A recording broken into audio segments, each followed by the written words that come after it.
Hello everybody, Disciple here with Hearthstone Curios. With how many people play Standard at a high level nowadays, the meta gets solved pretty quickly, and generally cards aren't slept on for very long.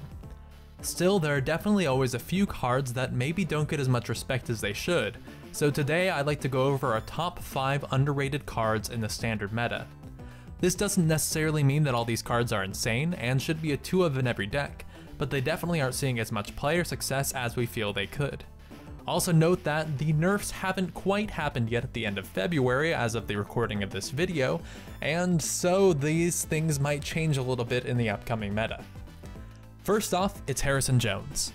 Weapon classes are super dominant right now thanks to Small Time Buccaneer and patches, so weapon removal is really solid at the moment.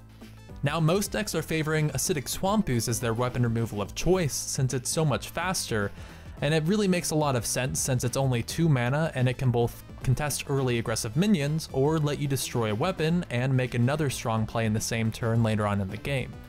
Still though, any deck that's playing solid mid-range minions around the 4 to 6 mana slots should consider running Harrison Jones instead, since he's great against the field and gives some decks like Control Warrior and Druid the card draw they really desperately want and need.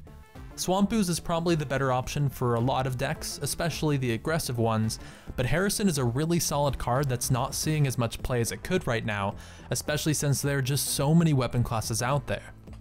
Next up, it's Mind Control Tech. MCT actually does see some play right now, mostly as a one of in some decks like Reno Lock and Reno Mage, but it's not played in all of the variations and frequently gets cut for other cards. It also sees very little play outside of Reno decks at all. That's pretty crazy because the card is actually insane. MC Tech has the power to completely turn around games, and especially combined with the Bran, Dirty Rat, or both, it does a ton of work in creating winning board states from losing ones. It's also incredibly strong against Jade decks since they tend to flood the board with pretty massive creatures, and really any control deck that plays big minions like Ragnaros, Mountain Giant, and a variety of others. But most of all, it's strong against aggro, and since a pirate often immediately puts 2 minions onto the board, MC Tech is easier to activate than ever. A lot of decks definitely can't make room for it, but others can, and we definitely recommend giving MC Tech a chance, especially in your Reno decks, because this card is insanely good at the moment. Up next, it's Crazed Alchemist.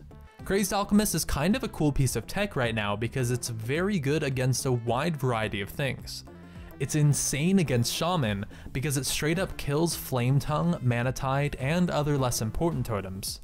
It's also super busted against all the control decks who play Doomsayer, since it kills it for free as well while giving you a 2/2 body.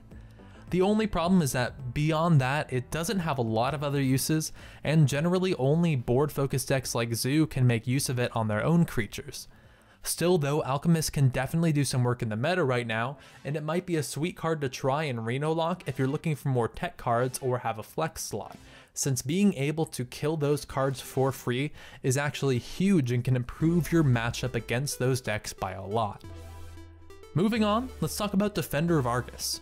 Taunts are really good right now with all the aggro and the burst on ladder, and Defender of Argus lets you buff your creatures and protect your life total. There aren't many taunts that were printed in Main Streets of Gadgetzan, and the one that everyone's playing is Second Rate Bruiser. It's a little bit clunky to play Defender of Argus by itself since it's just a 4 mana 2/3, but there was a day when Argus was in a ton of tier 1 decks, and it's kind of surprising to not see it at all here, especially with how good it would be in something like a Shaman Mirror or in something else like Dragon Priest. Either way, we definitely recommend giving Argus a try in your mid-range decks if you are having trouble against aggro, since you can give yourself quite a few more taunts without having to play inefficient cards in your deck, since Defender of Argus is incredibly efficient if you do hit 2 minions with it. Last but not least, let's take a look at Cult Apothecary.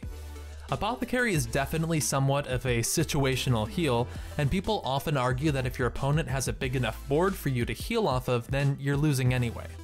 Still though, there are a lot of decks like Reno Lock and Reno Mage that can cast Area of Effects in the same turn as Cult Apothecary, and so get in an awesome heal and clear the board. Moreover, there's a ton of decks on ladder right now like Shaman that flood the board with low attack creatures like totems or cheap pirates that make Cult Apothecary a great play just by itself. Either way, Apothecary is a sweet heal to consider if you're in the market for them, and it definitely could see a little bit more play than it is right now, which is pretty much zero. But if we did see so much antique heal bot back in the day, and there are a lot of classes right now that don't have great healing of their own, I think that Cult Apothecary could stand to be in a lot more decks than it currently is. Anyway, those are some of the cards in Standard that we think are the most underrated right now, but I'm curious what card you think is the most underrated in Hearthstone. Let me know in the comments below. I love reading your guys' comments, and it's seriously awesome to see what you guys have to think. That's gonna be it for me today, and I'll see you guys next time. Peace.